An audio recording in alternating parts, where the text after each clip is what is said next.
Hello friends, তো দেখো আমার আজকে দুপুরের লাঞ্চ থালিটা একটু রেডি করেছি, সেটাই তোমাদের সাথে একটু শেয়ার করছি। ঠিক আছে, দেখে নাও কি কি।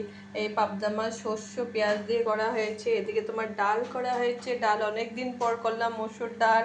এদিকে একটু নিরামিষ তরকারি বানানো হয়েছে, এখানে একটু ওই যে পামকিন সিডটা একটু ভাজা করে নিয়েছি। আর আমি এটার মধ্যে তো প্রচুর পরিমাণে প্রোটিন আছে, তাই আমি পামকিন সিডগুলো মানে পামকিন আসলে মানে এগুলো মানে বের করে নিই। মিষ্টি কুমড়োটা যখন বাড়িতে আসে আমি তার আগে এগুলো কেটে এই গুটিগুলো বার করে নিই, রেখে দিই।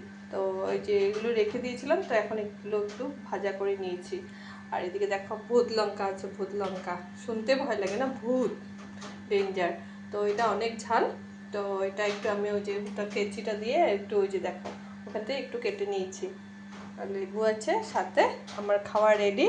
তো তোমরা সবাই দেখে বলবে আমার খাওয়াটা, ঠিক আছে, থালিটা দেখে বলবে কেমন হয়েছে। ঠিক আছে বন্ধুরা, রাখছি তাহলে, বাই।